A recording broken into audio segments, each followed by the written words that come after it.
بسم اللہ الرحمن الرحیم۔ بے شک ہر عاشق رسول کی یہ خواہش ہوتی ہے کہ اسے کثرت سے درود پاک پڑھنے کی توفیق ملے، لیکن بعض اوقات یوں ہوتا ہے کہ ہم درود پاک کی کثرت نہیں کر پاتے، بہت زیادہ درود پاک نہیں پڑھ پاتے، اور بعض اوقات کچھ لوگ ایسے ہوتے ہیں کہ جن کا کبھی تو بہت زیادہ درود پاک پڑھا جاتا ہے، لیکن کبھی جو ہے وہ تعداد بہت تھوڑی رہ جاتی ہے، بہت تھوڑی تعداد میں درود پاک پڑھا جاتا ہے، اور بعض اوقات تو یوں ہوتا ہے کہ کئی دن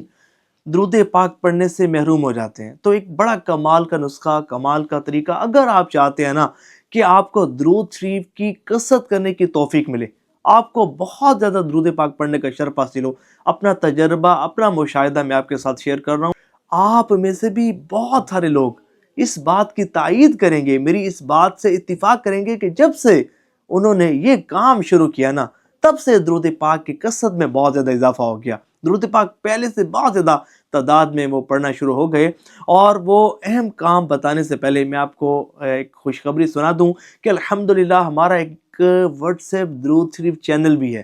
جی ہاں، جس میں درود پاک کے حوالے سے بہت خاص چیزیں اپلوڈ کی جاتی ہیں۔ درود پاک کے حوالے سے تجربات، مشاہدات، بہاریں، درود پاک کے ڈیفرنٹ صیغے، ان کے بینیفٹس، درود پاک کے فضائل و برکات، اور عاشقان رسول کے درود پاک کے حوالے سے مشاہدے، روحانی خواب، اور بہت کچھ، اور بہت ساری اپڈیٹس درود پاک کے حوالے سے اس چینل میں شیئر کی جاتی ہیں۔ اگر آپ چاہتے ہیں نا کہ آپ کو درود پاک کی کثرت کی توفیق ملے، کیونکہ جب بندہ بہاریں سنتا ہے، لوگوں کے واقعات سنتا ہے، اور درود پاک کے حوالے سے ہی بہت ساری چیزیں اس کی نظروں سے گزرتی ہیں نا، تو اسے بھی درود پاک کے وظیفے سے محبت ہو جاتی ہے، تو اس طرح اسے بھی درود پاک پڑھنے کی توفیق ملتی ہے۔ اگر آپ چاہتے ہیں نا کہ آپ کو بھی درود شریف کی کثرت کی توفیق ملے، تو ایک ذریعہ ہمارا واٹس ایپ چینل ہے۔ جب آپ اس کو فالو کریں گے انشاءاللہ، تو درود پاک کے حوالے سے بہت خاص چیزیں آپ کو ملتی رہیں گی۔ اس چینل کا لنک میں ڈسکرپشن میں دے دوں گا، آپ وہاں سے آپ اس کو فالو کر لیجئے گا۔ اچھا، اب میں آپ کو بتاتا ہوں کہ وہ اہم کام کون سا ہے کہ جس کو کرنے کی وجہ سے نا درود شریف پڑھنا آپ کے لیے آسان ہو جائے گا، درود شریف پڑھنے کی بہت زیادہ توفیق ملے گی۔ وہ یہ ہے کہ کاؤنٹر تسبیح کو اپنی انگلی پر سجانا،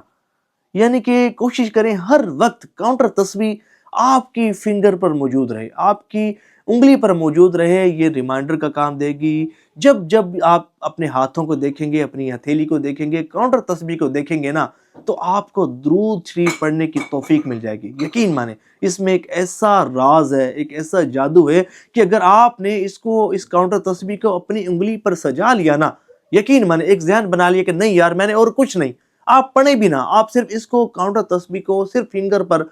پہن لیں بس، یقین مانیں آپ کی زبان خود بخود حرکت کرنا شروع کر دے گی، آپ کی زبان خود بخود درود شریف پڑھنا شروع کر دے گی۔ اور میرا یہ تجربہ ہے، میرا یہ مشاہدہ ہے۔ اگر آپ چاہتے ہیں درود پاک کی بہت زیادہ کثرت میں اضافہ ہو، تو اس کو ہمیشہ انگلی میں سجائیں۔